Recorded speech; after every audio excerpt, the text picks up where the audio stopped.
आचार्य चाणक्य कहते हैं कि जीवन में कौन कौन से लोगों से दूरी बनाकर रखना चाहिए, यह जान लेना सफलता से भी ज्यादा जरूरी है। क्योंकि गलत इंसानों से घिरे रहकर सही मंजिल कभी नहीं मिलती। दुनिया में हर तरह के लोग मिलते हैं, कुछ आपका सहारा बनते हैं और कुछ आपको तोड़ने का काम करते हैं। इसीलिए चाणक्य अपने नीति शास्त्र में 8 ऐसे लोगों का जिक्र करते हैं जिनसे दुख बांटना तो दूर, पास जाना भी बुद्धिमानी नहीं है।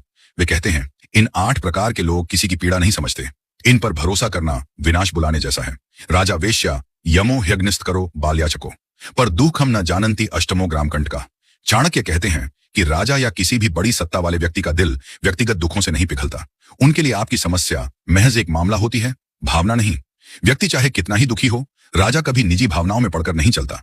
इसलिए चाणक्य कहते हैं कि सत्ता के सामने अपने निजी घाव खोलना बेकार है।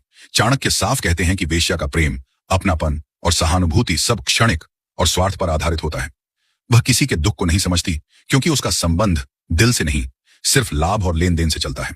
ऐसे में उस पर दुख डालना खाली हवा में रोने जैसा है। चाणक्य कहते हैं कि यम का कार्य ही कठोर है। उनके लिए किसी का जीवन जाना भावनात्मक घटना नहीं, बल्कि कर्तव्य है। उनके सामने रोने से कोई परिणाम नहीं बदलता। इसलिए चाणक्य कहते हैं कि जहां परिणाम तय हो, वहां भावनाएं बेकार हैं। चाणक्य कहते हैं कि अग्नि का स्वभाव है ज्वलन। वह यह नहीं देखती कि किसका घर जला रही है, किसकी रोटी पका रही है। इसके सामने दुख कहना आग में घी डालने जैसा है। चाणक्य संकेत देते हैं, ऐसे लोगों से दूर रहो जिनका स्वभाव नष्ट करने वाला हो। चाणक्य कहते हैं कि चोर किसी के घर की गरीबी नहीं देखता, उसे बस चोरी का मौका दिखता है। ऐसे व्यक्ति को अपना दुख बताना ऐसे है जैसे भेड़िए को अपना डर बताना, वह और तेजी से हमला करेगा। चाणक्य कहते हैं कि बालक के मन में सहानुभूति होती है, पर समझ नहीं। वह किसी गहरी पीड़ा को न समझ सकता है, न संभाल सकता है, और अक्सर अनजाने में आपकी बात दूसरों तक पहुंचा देता है। इसलिए भावनात्मक बातें बच्चों से साझा करना नुकसानदायक हो सकता है। चाणक्य कहते हैं कि भिक्षुक या याचक का ध्यान हमेशा इस पर होता है कि उसे क्या चाहिए। उसे आपकी पीड़ा नहीं दिखती, उसे बस देखता है कि उससे क्या लाभ उठाया जा सकता है। ऐसे व्यक्ति से समझदारी या सहानुभूति की उम्मीद मूर्खता है। चाणक्य कहते हैं कि ये वे लोग हैं जो दूसरों को परेशान करने में आनंद पाते हैं।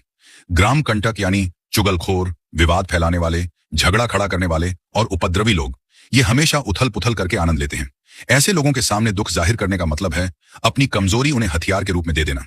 चाणक्य कहते हैं कि ये 8 प्रकार के लोग न तो आपकी पीड़ा समझते हैं, न आपका भला चाहते हैं, न आपके दुख से उन्हें कोई मतलब होता है, और इनसे दूरी बनाकर रखने में ही आपका सम्मान भी बचता है, आपकी बुद्धिमानी भी और आपका जीवन भी।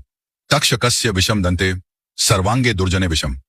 चाणक्य इस श्लोक के माध्यम से कहते हैं, सांप, मक्खी और बिच्छू के शरीर में विष एक ही अंग में होता है, लेकिन दुष्ट मनुष्य के शरीर का हर अंग विष से भरा होता है। सांप बिना वजह नहीं डसता, पर दुष्ट व्यक्ति तो हर वक्त डसने का मौका खोजता है। इसलिए दुर्जन से बचना जीवन की सबसे बड़ी बुद्धिमानी है।